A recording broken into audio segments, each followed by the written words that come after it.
Hello guys, कैसे हैं आप लोग। मैं पुरेंद्र कुमार साक्या स्वागत करता हूं आपका यूट्यूब के इस कंप्यूटर क्लास में। ये कंप्यूटर का सेकेंड क्लास ले रहा हूं। इससे पहले जो क्लास लिए थे उसमें भी हम लोग कंप्यूटर का जो बेसिक है फंडामेंटल उसके बारे में बातें किए थे। जहां पर उस क्लास को एंड किए थे वहीं से क्लास को कंटिन्यू करेंगे। तो चलिए बिना समय गवाए वीडियो को शुरू करते हैं।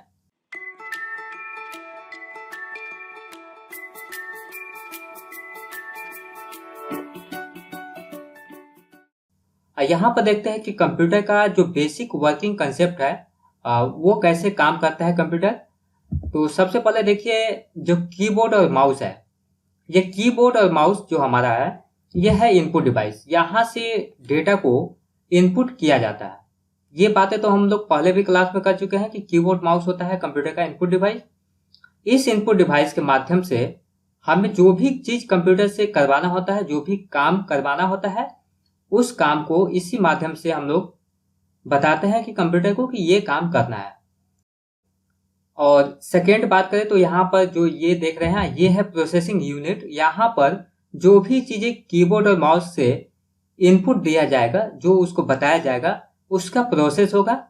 प्रोसेस होने के बाद सारी चीजें प्रोसेस हो जाएगा तो उसका जो रिजल्ट है वो एक आउटपुट डिवाइस में आउट किया जाएगा। ये है हमारा आउटपुट डिवाइस। तो यहाँ पर आपने देखा कि कीबोर्ड और माउस से डेटा इन हुआ और जब सीपीयू बॉक्स के अंदर डेटा प्रोसेस हुआ और प्रोसेस होने के बाद जो भी रिजल्ट निकला उस रिजल्ट को एक आउटपुट डिवाइस के माध्यम से हमको दिखाया गया कि इसका क्या रिजल्ट है।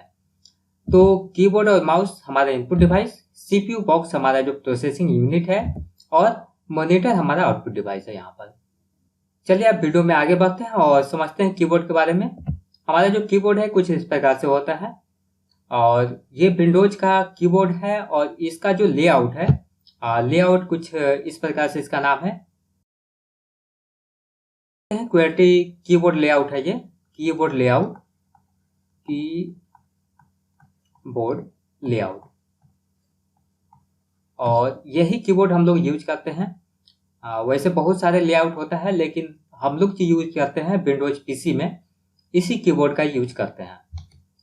तो इस कीबोर्ड में आप देखेंगे तो सबसे ऊपर वाले जो रो देखेंगे तो उस रो में आपको फंक्शन की मिलेगा F1 से लेके F12 तक। यहाँ पे 12 बटन जो है ये कहलाते हैं आपका फंक्शन की। और इन सारे बटन्स का ना जो यूज है, उपयोग है, वो अलग अलग है।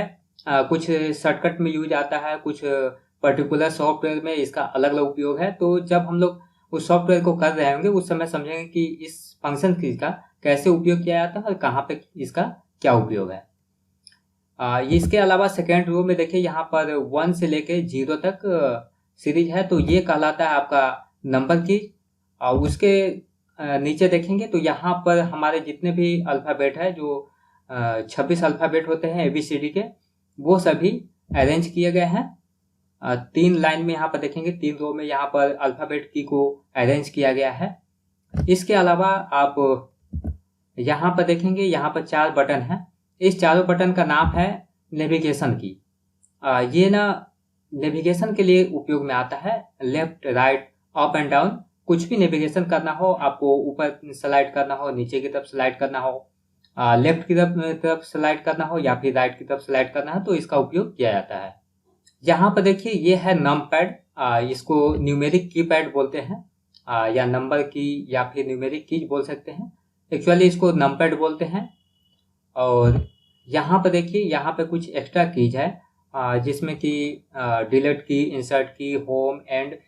इसका ना उपयोग जो भी है वो सब हम लोग आगे समझेंगे, लेकिन बेसिक समझिए कि कौन सा कीज क्या कहलाता है और इसका उपयोग जो है अलग अलग जगह पर कैसे होगा वो फिर हम लोग आगे एप्लीकेशन जब कर रहे होंगे उस समय समझेंगे। इसके बाद आगे बढ़ते हैं और इस कीबोर्ड में और भी कुछ बटन रह गए हैं, उसको यहाँ पर समझते हैं। सबसे पहले देखिए यहाँ पर एक बटन साइड में अलग है। ये बटन आपको सबसे अलग दिखेगा। इसका नाम है एस्केप की। जो भी आप नोट करना चाहते हैं उसको आप नोट करते जाइए। ये कहलाता है आपका एस्केप की। यहाँ पर ये है आपका टैब की। ये है आपका कैप्स लॉक।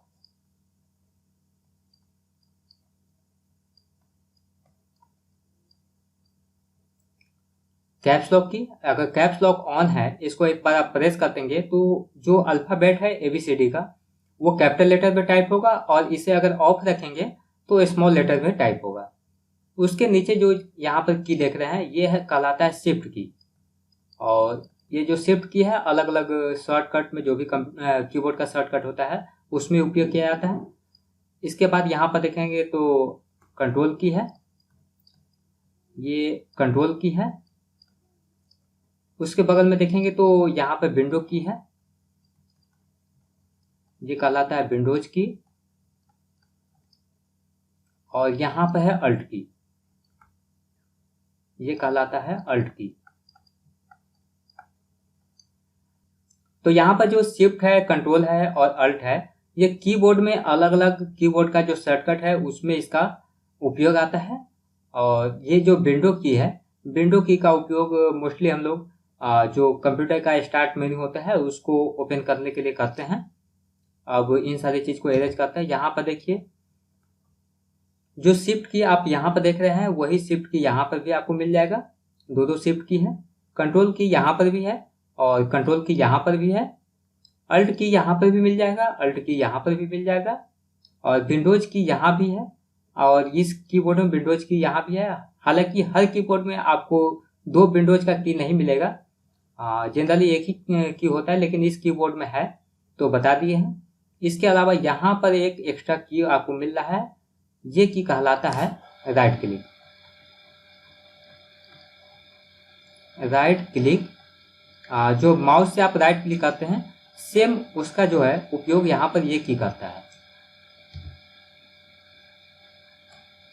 एक लंबा सा की यहाँ पर देख रहे हैं, ये कहलाता है आपका स्पेस बार।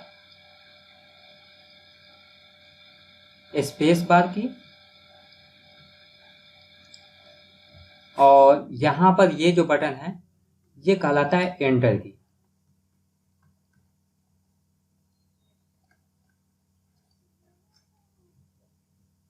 इसके अलावा एंटर की यहाँ भी देख रहे हैं, और एंटर की आपको एक यहाँ भी मिल जाएगा, ये भी एंटर की है।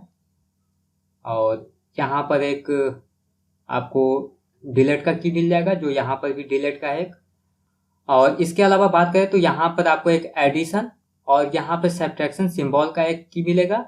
इसके अलावा यहाँ पर स्टार का एक सिंबल मिलेगा, और ये है आपका फॉरवर्ड स्लैश कहलाता है, ये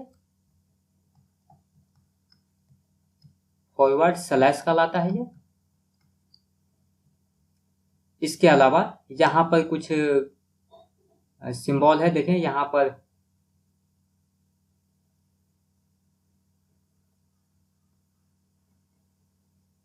ये सारे जैसे greater than, comma, less than, semicolon, bracket वगैरह। यहाँ पर आपको एडिशन और सब्ट्रैक्शन के अलावा आपको डैश का और इक्वल का सिंबल मिल जाएगा। तो इसके अलावा भी आपको बहुत सारे सिंबल आपको यहाँ पर मिलेगा इस नंबर की में, जो कि इसका उपयोग करने के लिए आपको शिफ्ट की प्रेस करके रखना होगा।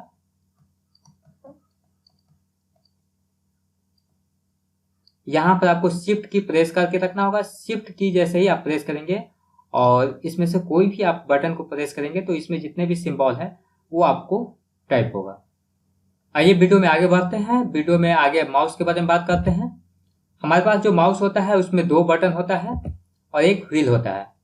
ये एक नॉर्मल माउस में होता है। अगर आप ग्राफिकल या फिर गेमिंग माउस देखेंगे तो उसमें इसके अलावा भी बहुत सारे बटन होते हैं, लेकिन एक नॉर्मल माउस की बात करें तो नॉर्मल माउस में दो बटन और एक व्हील होता है। माउस कुछ इस प्रकार से दिखता है। जो दो बटन है यहाँ पर देखेंगे तो ये कहलाता है लेफ्ट बटन और ये कहलाता है राइट बटन।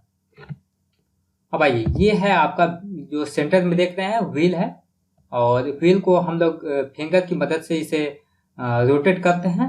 इससे क्या होता है, किसी भी पेज को हम लोग अप एंड डाउन कर सकते हैं, ऊपर की तरफ ले जा सकते हैं और नीचे की तरफ ला सकते हैं। इसके अलावा कुछ पर्टिकुलर जो सॉफ्टवेयर होते हैं उसमें अलग उपयोग है। जैसे अगर फोटोशॉप में बात करें तो इसका उपयोग हम लोग जूम इन और जूम आउट के लिए भी कर सकते हैं। इसके बाद ये जो केबल देख रहे हैं ये कहलाता है यूएसबी केबल। यूएसबी केबल जहाँ पे एंड करता है ये कहलाता है हमारा यूएसबी टाइप ए कनेक्टर। आपको यूएसबी कनेक्टर भी इसको बोल सकते हैं। इसके बाद इस माउस को जब आप कंप्यूटर से कनेक्ट करेंगे तो कुछ इस प्रकार के आपको सिंबल दिखेगा कंप्यूटर के अंदर। डिस्प्ले पर जो ये दिखने वाला सिंबल है माउस का, जो ये पॉइंटर है, ये कहलाता है कर्सर। तो इसे माउस का कर्सर बोलते हैं। यहाँ पर बात करते हैं इनपुट डिवाइस का। कुछ यहाँ पर आपको एग्जांपल देने वाले हैं। अभी तक आपको इनपुट डिवाइस हम 2 ही दिखाए हैं, एक कीबोर्ड और माउस। इसके अलावा भी बहुत सारे इनपुट डिवाइस है।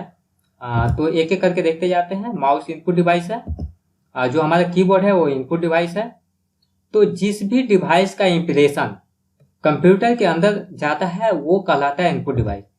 यहाँ पर देखिए जो टच पैड है, जो आप लैपटॉप में टच पैड देखते हैं जिसको फिंगर की मदद से चलाते हैं, ये आपका इनपुट डिवाइस है। जो टच स्क्रीन होता है, किसी भी चीज का टच स्क्रीन, जैसे टैबलेट हो सकता है, स्मार्टफोन हो सकता है, या फिर लैपटॉप हो सकता है। लैपटॉप भी टच स्क्रीन आता है। तो उसका जो टच स्क्रीन है, मैं टच स्क्रीन की बात कर रहा हूँ, पूरे डिवाइस की बात नहीं कर रहा। जो उसका टच स्क्रीन है वो कहलाता है इनपुट डिवाइस। जॉयस्टिक, जिसकी मदद से आप गेम खेलते हैं, ये भी एक इनपुट डिवाइस है। इसके अलावा बारकोड स्कैनर, जो प्रोडक्ट वगैरह पर आप बारकोड देखते हैं उसको स्कैन करने के लिए जो यूज आता है, ये इनपुट डिवाइस है। अगला डिवाइस है फ्लैटबेड स्कैनर, जो कि डॉक्यूमेंट को स्कैन करने के लिए उपयोग में आता है। ये भी एक इनपुट डिवाइस है। इसके अलावा माइक्रोफोन आपका इनपुट डिवाइस है, जिसकी मदद से आप कुछ भी वॉइस को रिकॉर्ड कर सकते हैं अपने सिस्टम के अंदर, या फिर कुछ कमांड दे सकते हैं सिस्टम को इसके द्वारा। इसके अलावा आपका जो ग्राफिकल टैबलेट है, जिसकी मदद से बहुत सारे ग्राफिकल वर्क किए जाते हैं, ड्राइंग का काम किया जाता है। तो ग्राफिकल जो टैबलेट है ये भी आपका इनपुट डिवाइस है। और आपका वेब कैम, जो कैमरा सिस्टम में लगता है, कंप्यूटर में लगता है, उसको वेब कैम बोलते हैं। और वेब कैम भी आपका इनपुट डिवाइस है। अब आइए देखते हैं आउटपुट डिवाइस को।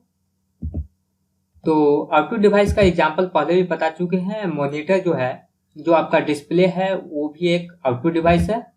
अगर मॉनिटर के बाद बात करें तो आपका जो प्रिंटर है वो भी एक आउटपुट डिवाइस है। सिस्टम में रखे हुए सॉफ्ट कॉपी को हार्ड कॉपी में कन्वर्ट करता है आपका प्रिंटर, उसको प्रिंट आउट करके निकाल के देता है। इस प्रकार से ये आउटपुट डिवाइस है। जो आपका स्पीकर है वो साउंड को आउट करता है, इसलिए ये भी एक सिस्टम का आउटपुट डिवाइस है। जो प्लॉटर है, बड़े बड़े जो होर्डिंग, फ्लैक्स, या फिर बोले तो जमीन का नक्शा वगैरह जो प्रिंट होता है, ये प्लॉटर भी आउटपुट डिवाइस है।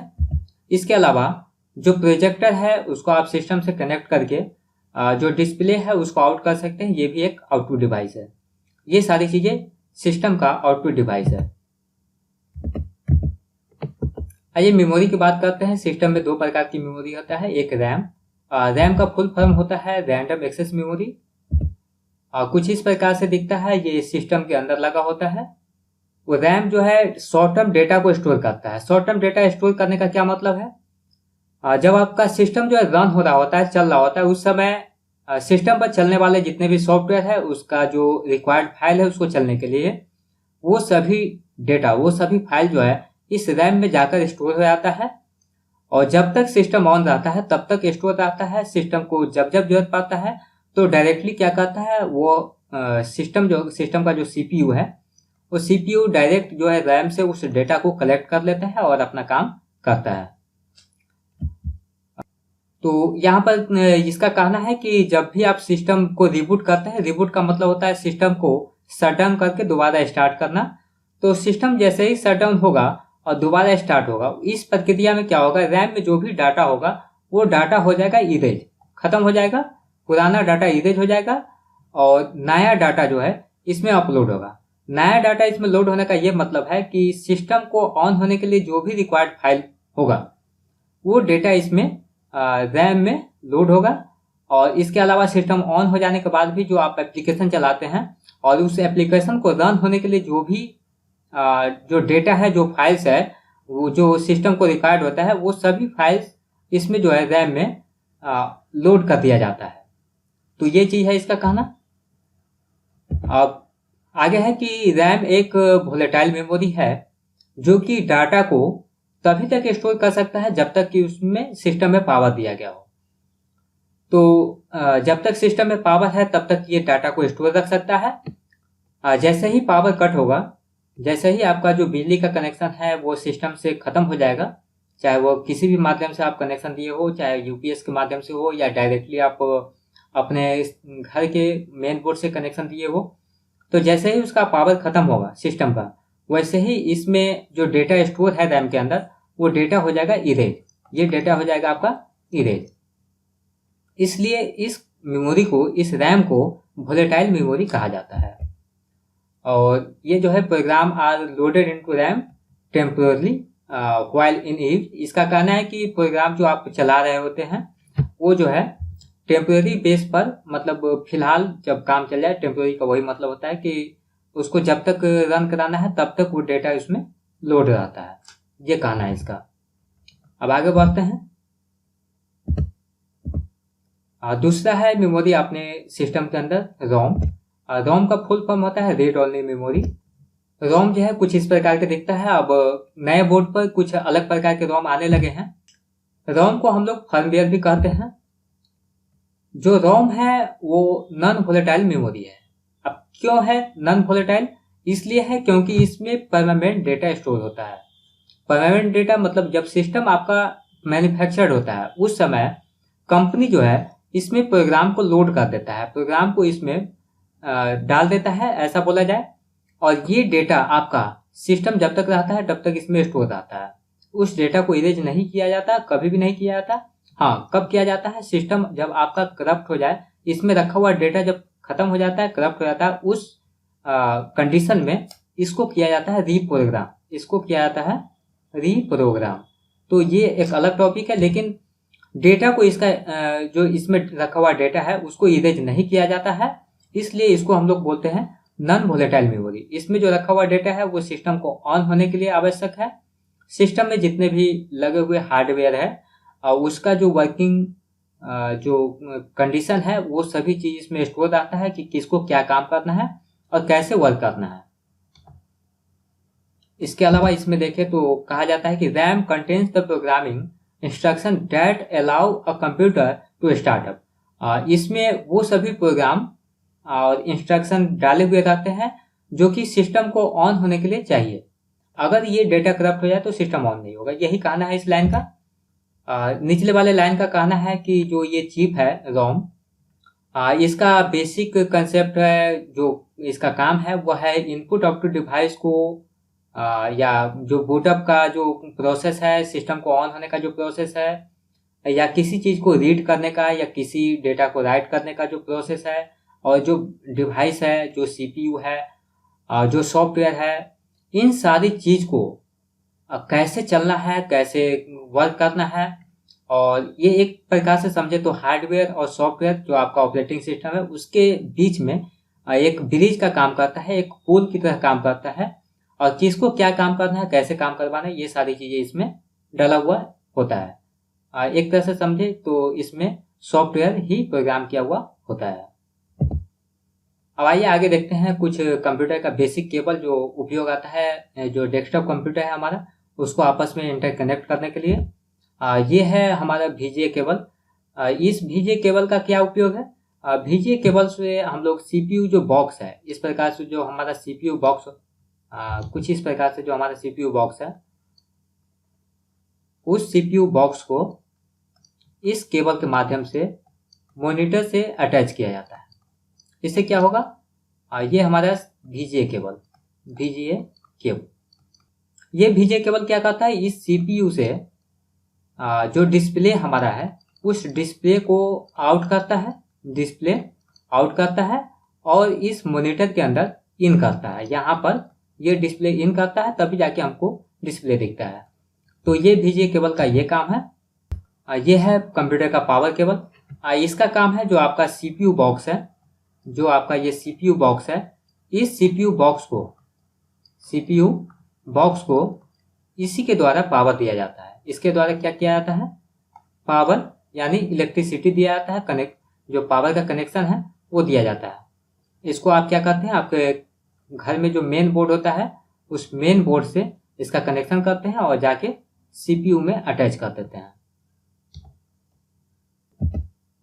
ये है आपका जो CPU बॉक्स है उसका बैक साइड, और बैक साइड में जितने भी केबल होते हैं वो सारे केबल अटैच होने के लिए यहाँ पर पोर्ट होता है। सबसे ऊपर देखें तो ये है आपका पावर केबल लगने के लिए पोर्ट, यहाँ पर आप लोग अटैच करते हैं अपने पावर केबल को।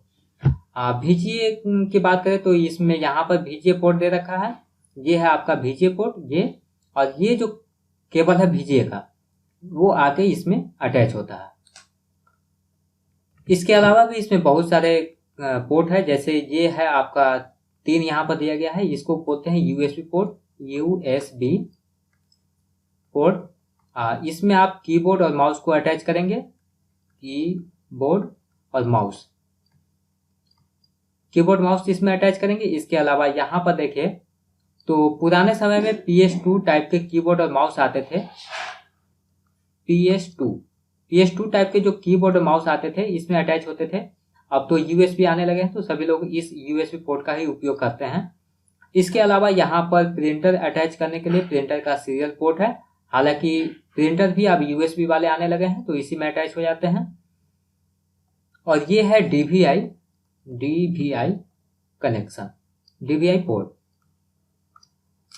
एक्चुअली DVI पोर्ट का भी उपयोग अब नहीं होता है, इसका भी उपयोग डिस्प्ले लेने में होता है। अब उपयोग यहाँ पर VGA पोर्ट का होता है, और कुछ नए टाइप के जो CPU है उसमें HDMI पोर्ट आते हैं, HDMI, उसके माध्यम से अब डिस्प्ले लिया जाता है। इसके अलावा यहाँ पर आप देखेंगे तो ये है आपका LAN पोर्ट। LAN पोर्ट में क्या होता है, आप अपने जो इंटरनेट का जो कनेक्शन है उसका केबल यहाँ पर अटैच करते हैं। तो ये सारे कनेक्शन इस प्रकार से CPU जो बॉक्स है उसके बैक पैनल में किया जाता है। ये है पावर केबल, और पावर केबल को आप कुछ इस प्रकार से अटैच करेंगे। चलिए अब बात करते हैं हार्ड डिस्क की। तो जो हमारे सिस्टम में हार्ड डिस्क लगा होता है, हार्ड डिस्क का मेन क्या काम है वो समझिए। हार्ड डिस्क क्या करता है, यूजर के जो डेटा है, जो डॉक्यूमेंट्स है, इमेज है, ऑडियो है, वीडियो है, या किसी भी प्रकार के फाइल्स है, फोल्डर्स है, उस सभी डेटा को हार्ड डिस्क के अंदर स्टोर किया जाता है। जो हमारा हार्ड डिस्क है कुछ इस प्रकार से दिखता है, ये डेस्कटॉप कंप्यूटर में लगा हुआ होता है। और लैपटॉप की बात करें तो लैपटॉप कंप्यूटर में कुछ इस प्रकार के हार्ड डिस्क लगते हैं। तो इस हार्ड डिस्क का काम है, जो आपका डेटा है, जो आपका डॉक्यूमेंट है, जो भी आप सॉफ्टवेयर के ऊपर काम कर रहे हैं उसके द्वारा जो आपका डॉक्यूमेंट तैयार होता है, या फिर कोई इमेज हो सकता है, या कोई साउंड, वॉइस या ऑडियो हो सकता है, या वीडियो हो सकता है, या किसी भी फॉर्म में आपका कोई फाइल्स हो सकता है, और सिस्टम का फोल्डर, ये सभी डेटा आपके इस हार्ड डिस्क में स्टोर रहता है। सिस्टम क्रैश करने पर किसी भी समय आप इस हार्ड डिस्क को निकाल के दूसरे कंप्यूटर में लगाकर अपने डेटा को निकाल सकते हैं। तो हार्ड डिस्क का इतना काम है। अब वीडियो में आगे बात करते हैं USB फ्लैश ड्राइव की। USB फ्लैश ड्राइव क्या है? एक्चुअली आप लोगों ने पेन ड्राइव का नाम सुना होगा, पेन ड्राइव। पेन ड्राइव को ही कंप्यूटर के टेक्निकल भाषा में USB फ्लैश ड्राइव बोला जाता है। जो USB फ्लैश ड्राइव है ये भी एक प्रकार से हार्ड डिस्क की तरह ही काम करता है, लेकिन ये एक छोटे स्टोरेज के लिए है और कहीं भी ले जाने के लिए है, क्योंकि आकार में भी छोटा होता है और इसका स्टोरेज साइज भी हार्ड डिस्क से छोटा होता है। जैसे 2 GB, 4 GB, 8 GB, 16 GB, 32 GB, 64 GB। और जो आपका हार्ड डिस्क है वो आता है सपोज कीजिए 250 GB, 500 GB, 1000 GB, 2000 GB, इस प्रकार से हार्ड डिस्क आता है। लेकिन जो आपका USB फ्लैश ड्राइव है, जो पेन ड्राइव है, ये 2 GB, 4 GB, 8 GB, 16 GB, 32 GB, 64 GB, 128 GB इस फॉर्म में आते हैं। तो ये छोटे आकार में आते हैं और इसका काम डेटा को एक जगह से दूसरी जगह कैरी करने के लिए विशेष उपयोग आता है। USB फ्लैश ड्राइव जो है और भी नाम से जाना जाता है, जैसे USB स्टिक के नाम से, USB थंब ड्राइव के नाम से और पेन ड्राइव के नाम से ये जाना जाता है। USB फ्लैश ड्राइव जो है, जो पेन ड्राइव है, ये प्लग एंड प्ले ड्राइव कहलाता है। प्लग एंड प्ले का मतलब होता है कि सिस्टम में आप किसी भी डिवाइस को जो अटैच करते हैं और डायरेक्टली वो चल पड़े, उसी को PNP यानी प्लग एंड प्ले डिवाइस बोला जाता है। वो सारी डिवाइसेज जिसको अटैच करने के बाद आपको सिस्टम को दोबारा स्टार्ट करना पड़े, रिबूट करना पड़े सिस्टम को, वो डिवाइस पीएनपी नहीं कहलाता है। लेकिन वो सारी डिवाइस जो सिस्टम में लगाने के बाद आपको सिस्टम को रिबूट नहीं करना पड़े, वो सभी पीएनपी यानी प्लग एंड प्ले डिवाइस कहलाता है। तो जो आपका पेन ड्राइव है वो पीएनपी डिवाइस है, और इसका कहना है कि इसके अंदर जो है फ्लैश मेमोरी होता है। हार्ड डिस्क के अंदर फ्लैश मेमोरी नहीं होता, लेकिन पेन ड्राइव जो है, पेन ड्राइव के अंदर फ्लैश मेमोरी होता है। जो आपका पेन ड्राइव है कुछ इस प्रकार से दिखता है। तो कुछ इस प्रकार से एप्लीकेशन सॉफ्टवेयर मार्केट में है जिसको आप सीख सकते हैं। तो इस प्रकार से मार्केट में एप्लीकेशन सॉफ्टवेयर है। कुछ फेमस सॉफ्टवेयर का नाम यहाँ पर आपको बता दिए हैं। वैसे तो मार्केट में बहुत सारे सॉफ्टवेयर है जिसको लोग सीखते हैं, लेकिन यहाँ पर ज़्यादातर जिसका उपयोग आता है मैं आपको बता चुका हूँ। तो वीडियो को आज यहीं पे एंड करेंगे। फिर अगली क्लास में मिलते हैं। तब तक के लिए जय हिंद, जय भारत।